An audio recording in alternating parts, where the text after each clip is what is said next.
ইসরায়েলের সামরিক বাহিনীতে বর্তমানে চরম সংকট দেখা দিয়েছে। অপর্যাপ্ত প্রশিক্ষণপ্রাপ্ত এবং যুদ্ধে অংশ নিতে অনাগ্রহী সৈন্যদের কারণে একের পর এক ফাঁকা হয়ে পড়েছে ব্যারাকগুলো। বিশেষ করে গাজা ফ্রন্টের প্রতিরক্ষা ও প্রস্তুতির ভিত্তি মারাত্মকভাবে দুর্বল হয়ে পড়েছে। এতে দেশটির সামরিক সক্ষমতা প্রশ্নের মুখে পড়েছে এবং নেতানিয়াহু সরকারের উপর চাপ বাড়ছে বলে জানাচ্ছে বিভিন্ন আন্তর্জাতিক গণমাধ্যম। রেডিও তেহরানের এক অনলাইন প্রতিবেদনে জানানো হয়েছে, বিরোধী নেতা ইয়াইর লাপিদ সরকারের কড়া সমালোচনা করে বলেন, হারেদি বা ধর্মীয় ইহুদি গোষ্ঠী সেনাবাহিনীতে যোগ না দিয়ে দেশের নিরাপত্তাকে ঝুঁকির মুখে ফেলছে। তিনি আরও বলেন, যারা সেনাবাহিনীতে কাজ করবে না তাদের এক সেকলও বাজেট থেকে দেওয়া উচিত নয়।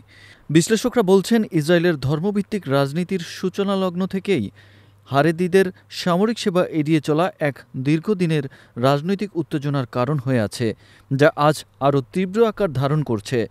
ইসরায়েলের প্রভাবশালী সংবাদমাধ্যম কান টিভির এক প্রতিবেদনে জানানো হয়, সেনাবাহিনীর গেলানি ও গিভাতি ব্রিগেড থেকে যথাযথ প্রশিক্ষণ ছাড়াই নতুন সৈন্যদের সরাসরি গাজা ফ্রন্টে পাঠানো হচ্ছে।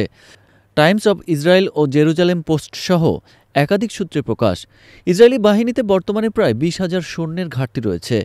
সাবেক প্রধানমন্ত্রী নাফতালি বেনেটও স্বীকার করেছেন, ব্যারাকগুলো ক্রমশ ফাঁকা হয়ে যাচ্ছে, যা আগে কখনো দেখা যায়নি। ইসরায়েলের প্রভাবশালী দৈনিক ইয়দিয়ত আহারোনত জানায়, দীর্ঘমেয়াদী গাজা যুদ্ধের চাপ এবং রিজার্ভ সৈন্যের অভাবে সেনাবাহিনী চরম সমস্যায় পড়েছে। এর ফলে রিজার্ভ বাহিনীর উপর অতিরিক্ত চাপ সৃষ্টি হয়েছে, যা সামগ্রিক প্রতিরক্ষা ব্যবস্থাকেই দুর্বল করে তুলেছে। সম্প্রতি গাজা থেকে হামাসের চালানো এক হামলায় ইসরায়েলি বাহিনীর এক সদস্য নিহত হন এবং আরও কয়েকজন আহত হন। শুধু হামাস নয়, ইয়েমেনের আনসারুল্লাহ বাহিনীও ইসরায়েলের বিরুদ্ধে সরাসরি আক্রমণে নেমেছে। 26 এপ্রিল ইয়েমেনের সশস্ত্র বাহিনী ইসরায়েলের নেভাতিম বিমান ঘাঁটিতে হামলা চালায়। ইয়েমেনি ব্রিগেডিয়ার জেনারেল ইয়াহিয়া সারি জানান, এই হামলায় ব্যবহার করা হয় ইয়েমেনের নিজস্ব প্রযুক্তিতে তৈরি হাইপারসোনিক ক্ষেপণাস্ত্র ফিলিস্তিন-2। বিশ্লেষকরা মনে করছেন, একদিকে হামাসের অবিরাম আক্রমণ, অন্যদিকে ইয়েমেনি বাহিনীর আচমকা হামলা। এই দুই ফ্রন্টে লড়াই করার সক্ষমতা ক্রমেই দুর্বল হয়ে পড়েছে ইসরায়েলি বাহিনীর।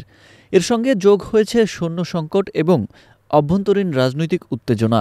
সব মিলিয়ে নেতানিয়াহু সরকার এখন এক চরম চাপের মুখোমুখি।